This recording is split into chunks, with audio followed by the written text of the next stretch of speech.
Hey everybody, it's Eric from epautos.com, your Libertarian car guy. And I'm going to do a quick walk around here of this 2018 Genesis G80. Note, no longer Hyundai. Hyundai has officially launched its separate Genesis luxury line and is pretty much just doing what Toyota did back in the 80s with Lexus, diversifying, putting its high-end cars into a separate line with separate dealers and all of that, so as to give people both the amenities and everything else that come with a luxury car, as well as the Lux car status and the Lux car dealer experience. Some things to know about the 18. They've introduced a new midline sport model that has a twin-turbo V6 that has 365 horsepower and 376 foot-pounds of torque, which is nearly as much as the optional V8 engine that was available last year. But the torque is produced at just 1,300 RPMs versus 5,000 RPMs for the V8. So that's pretty spiffy. But to me, the thing that's really spiffy about this car, more so than anything else, and by the way, I'm doing my best to not wobble this video camera, is that it still comes standard with a V6 and without a turbo. If you look at the specs of this car's main cross-shop rivals, which are the BMW 5 and the Mercedes E, you might be startled to discover that those cars now come standard with four-cylinder engines, and in the case of the 18 5 Series, it's a four-cylinder / hybrid, plug-in hybrid drivetrain. Not that there's anything necessarily wrong with that, but I'd feel a little bit shortchanged if I blew $50,000+ on a car and had a 2-liter four-cylinder engine under the hood. Those of you who follow my rants probably know my own opinion about all of this. I think it's preposterous. They're putting these tiny engines, heavily turbocharged, into big, heavy cars and also SUVs as a way to keep up the power and the performance that people expect, while at the same time complying with these ever more preposterous federal fuel economy mandates. And the idiotic thing is that while the cars do potentially get slightly better gas mileage, if you don't push down on the gas pedal, if you do, which you will, the gas mileage difference is a toss-up. It's negligible. I drive these cars every week. I can tell you that from personal experience. So anyway, to get back to this Genesis, it comes standard with a 3.8-liter V6. The optional engine is the 3.3-liter twin-turbo that we discussed, and the top-of-the-line engine is the 5-liter V8. So I like that. I also like that it is a bit less expensive than some of the other cars in this class.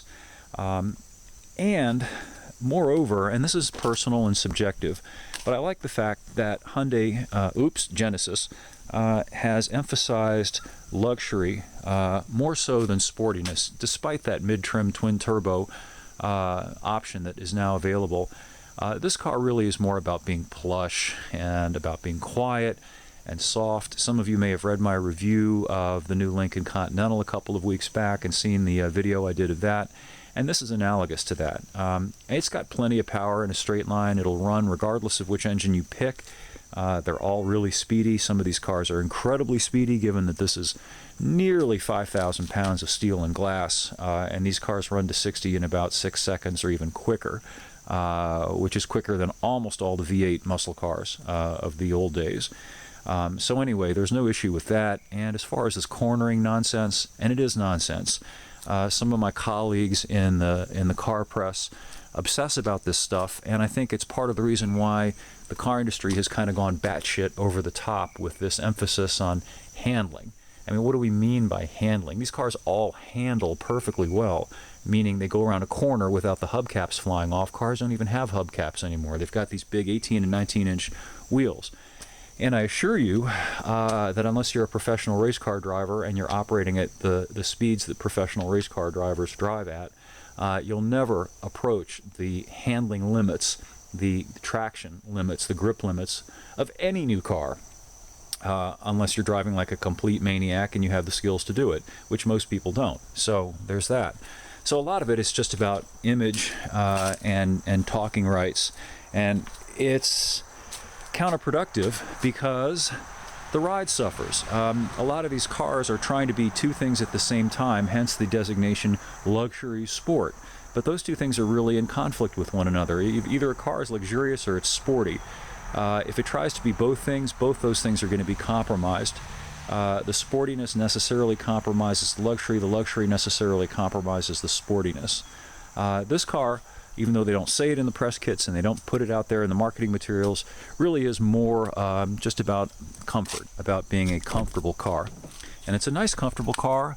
It's not quite as tricked out on the inside as some of the other cars in this class, but again, that can be a good thing depending on your point of view. For example, you'll notice, let me get in here, it has a conventional gear selector. It hasn't got a knob or a toggle or anything particularly slap-happy, fantastic like that.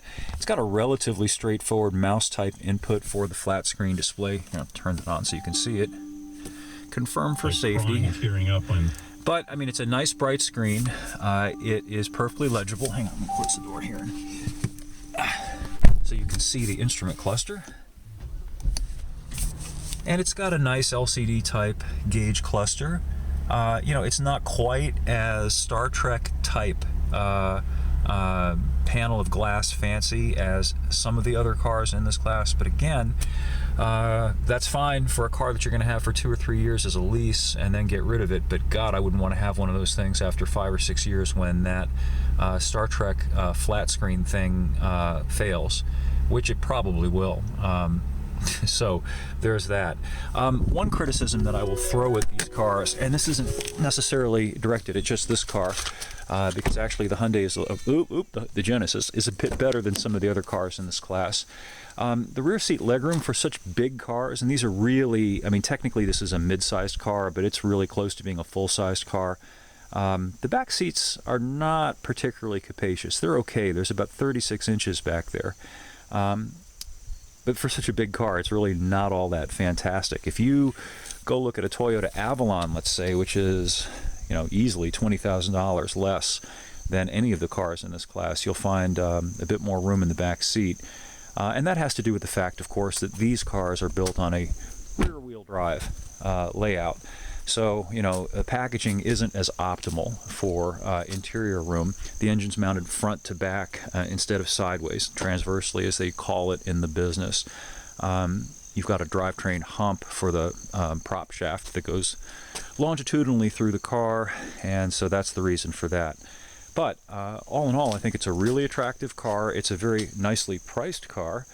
And as far as the drivetrains, which are really important in my opinion, especially if you're not going to lease the car and if you're going to buy it, I'd personally much rather have a V6 or a V8 without the turbos if possible. Just because turbos add an additional layer of complexity, and if the engine is under boost all the time, that means it's under pressure all the time. And unless they really build it to handle that, you know, down the road longevity, generally, historically, with turbo engines has just not been as good as it's been with, as they say, naturally aspirated engines. So there's that to consider. Okay, I should have the full-length review of this car up shortly at epautos.com. Also, I just posted a rant about this Takata airbag idiocy. Right now, apparently, the car companies are under the gun and being threatened with lawsuits over these airbags, which they were forced to install in cars by the government, and they did not know these bags were dangerous. So why are they being sued? Anyway, that's the subject of that rant. And of course, also, for some of you who may not know about it, the long-promised ebook is available. There's a little thing on the right side of the page that you can click on. All you have to do is drop your email address in there, and we will send you out a free, your favorite price copy of the ebook. No cost for that at all. Anyhow, thanks again for viewing, and come on down to epautos.com for more, and we will catch up with you again soon.